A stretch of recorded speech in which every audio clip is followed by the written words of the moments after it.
Appreciate it. Thank you so much. What the fuck, man? That was Yeah, that was awesome. Was crazy, bro. I think Shannon's the only other person that maybe knows about everything you just said. Wow, that was crazy. Thank you guys. Damn, dude, that was the coolest interview I've ever been a part of, for Thank sure. you so much, man. Seriously, dog. Hey guys, thanks for tuning in. I'm Damon Campbell here at the intersection in Grand Rapids, Michigan, with a very special guest. Would you like to introduce yourself? What's up, everybody? My name is Jaden. That's it. Great to meet you, man. Nice to meet you. Definitely appreciate your Thank time. you for having me, bro. Seriously. Absolutely. Now, your story can really be a testament to never giving up on yourself, but ironically, it all goes back to I Surrender All. That's crazy. Wow, you just pulled that one out. You know what's crazy is I don't even know if you know this, but that was like one of the big songs. I grew up in the church, and like that's a hymnal that I really held on to when I was like younger. I love that song so much. But yeah, it's really just kind of like surrendering to what's in front of me, you know, not even to just like myself and something greater than who I am. So yeah, that's Perhaps a great. even your introduction to music? Yeah, absolutely, 100%. That's where it all started for sure. Even just subconsciously, you know. And then whenever I decided to make the conscious decision to make it my life and my career, it seems like everything just comes full circle, you know. And while you may not have become a pastor like your parents, you do like to preach the importance of loving people. Absolutely.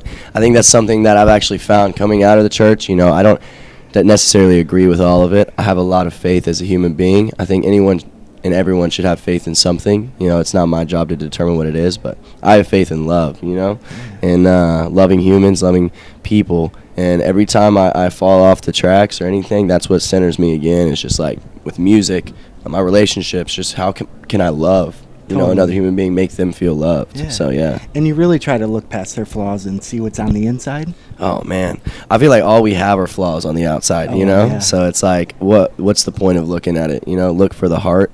So many people just have a heart of gold, and they're just caught up in a bad situation, you know? I suppose your willingness to see what's on the inside of people could even stem from when you considered becoming an X-ray technician. Oh my God, dude, what the fuck? Yeah, that's crazy. I was gonna be an X-ray technician when I was in high school. I really loved school. Damn, that's crazy. I feel like I'm with Nardwar right now. I'm like, oh my God. Yeah, I had a lot of fun with school. I love learning. Even to this day, I think that learning is my favorite thing to do. I had no idea what I was going to be, so I was trying to make the decision, you know? Of course. Obviously and gratefully, that did not work out. I don't think I would have been as good as I thought I would have been. And perhaps you wouldn't have broken into the music industry if it hadn't been for Electric Love? Wow, dude, yeah, man, fucking, you know, everything. Yeah, I was tripping on shrooms for the first time on a beach in Malibu, California, and I heard the song Electric Love by Borns, and I just kept hearing, you call it God, you call it your own voice, you're a rock star, you know? I just kept hearing that in my head, and so I left that trip, and I texted the producers that I knew closest to me, and I was like, I want to make rock music, and they were like, what? And I was like, yeah, I think I'm a rock star, and they were like, okay, and so that's really what started it all for that genre, you know, the whole introduction to this whole world. Yeah. And you've also been quoted as saying that music is as powerful as the energy you provide it. Can you elaborate? This is something that people don't understand. I think when you're not, I don't even know if a lot of artists have the same view as me, but when I create a song, like the energy that goes into that song, you know, the day I had, the people I'm around, you know, how I treat that song, like how I weather it with my own emotions. If I'm sitting there crying to the song, if I'm sitting there, you know, thinking about memories that bring me joy or working through traumas and stuff, that is all energy that goes into what that's going to do for the audience. You know, I don't think that it's as beneficial to just make a song and then not do anything with it and then put it out to the world. I think there's a lot of moments in like music, especially right now with like pop culture, where songs just pop off because of TikTok.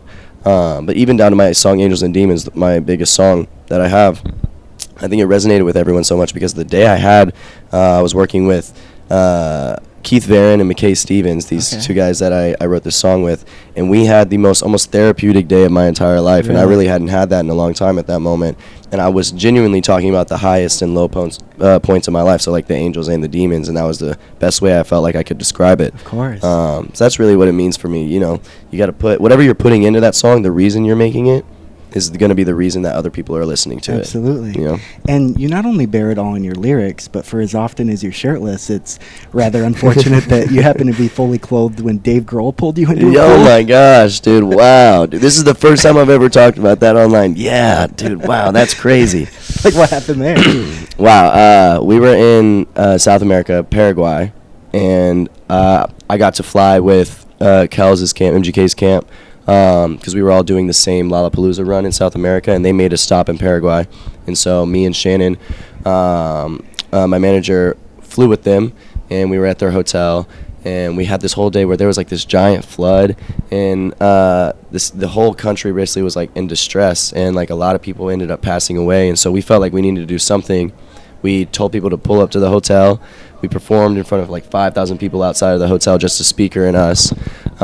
They told us, they're like, nothing like this has ever happened in this country. We were like, wow, this feels like history. And then on top of that, the Foo Fighters wanted us to come to their hotel. Wow. And so, they wanted Kels and them to come to their hotel, and so they brought me along with them. And we had a great night where I got to sit with Dave and Taylor before he passed. And it was just like so monumental for me. And then ultimately, Dave looked at Rook, Kels' drummer, and was like, if I get in this pool, are you going to get in this pool? Yeah. And Rook was like, of course. And so I saw them jump in. And so I ended up taking off my clothes first. And then okay. I jumped in. And then I got out, put on my clothes, and I'm like walking by the pool, and they just grabbed me, man, and they're just dragging me in. My manager has this video of he's literally pulling me in with my clothes on. And so I was like, in the moment I was like trying to not do it, and then it happened. I was like, this is the coolest thing that's ever happened to me by far. Like, cool story. So that's cool that I get to talk about it. I've never talked about it really with anybody. So shout out to Dave. Shout out Dave, man. Seriously, one of the coolest people I've ever met. You can tell that he has so much like wisdom, you know, and just how he acts and how he speaks. So totally, honestly, craziest moment of my life. Overall, though, things seem to be going swimmingly, and it must have been a lot to soak in sitting across from Travis Barker at his restaurant, Crossroads, since it wasn't that long ago you were working drive-thru at Fazoli's. Dude. Yeah, I did not know that this is how the interview was going to go, so this is really cool. Yeah, I worked at Fazoli's. A lot of people don't know. I worked all growing up. I didn't expect myself to be, you know, where I'm at right now for a long time. And so you're at like a bakery as well? Yeah, I was at Nothing But Cakes. I worked there. I worked at Fazoli's. I did a lot of in-between jobs, and that's crazy. Yeah, honestly, great place, though. They treated me with a lot of kindness, and I had fun while I worked there. You know, I'm sure Crossroads hit the spot, but then again, nothing quite compares to a honey butter chicken biscuit from Whataburger. Nothing compares to a honey butter chicken biscuit from Whataburger. If you haven't had one, you need it. Have you had one? No, I've never been. Oh, man, you got it, dude. If you're ever around a Whataburger, go get that. Everyone kind of like has their if they're like, oh, I don't know if I like the restaurant, but every time I give them a honey butter chicken biscuit, they are like, this is the best thing that's ever happened to me in my life. What does it taste like?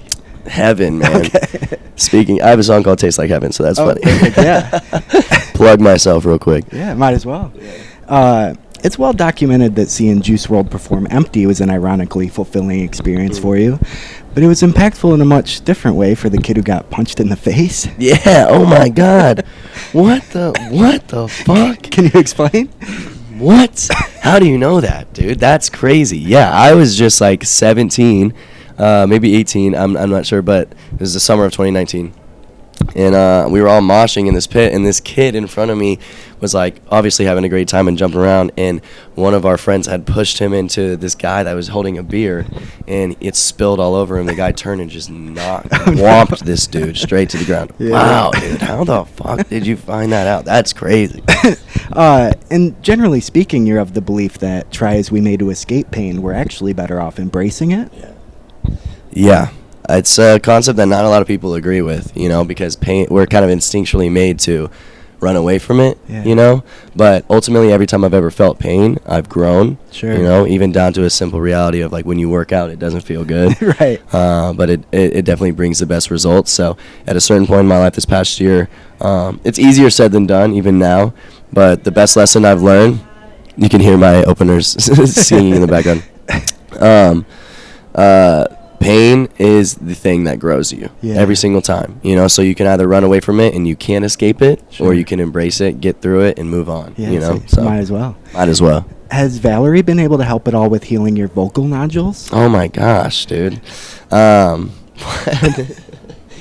No, sadly. Oh, no. She's amazing. She's really the reason that I'm able to sing in the way that I am now. She taught me a lot of things early in the beginning. Probably one of the best vocal coaches I've ever talked to. Yeah. Really sweet lady too.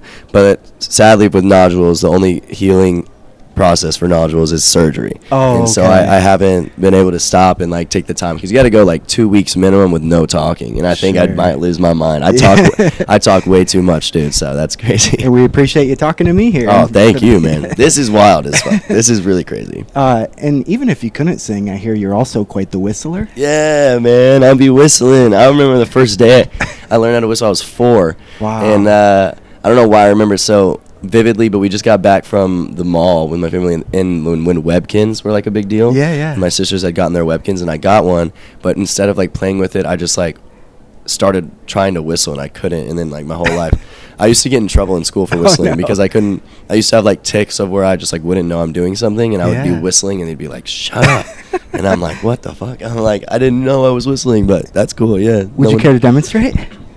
If I can.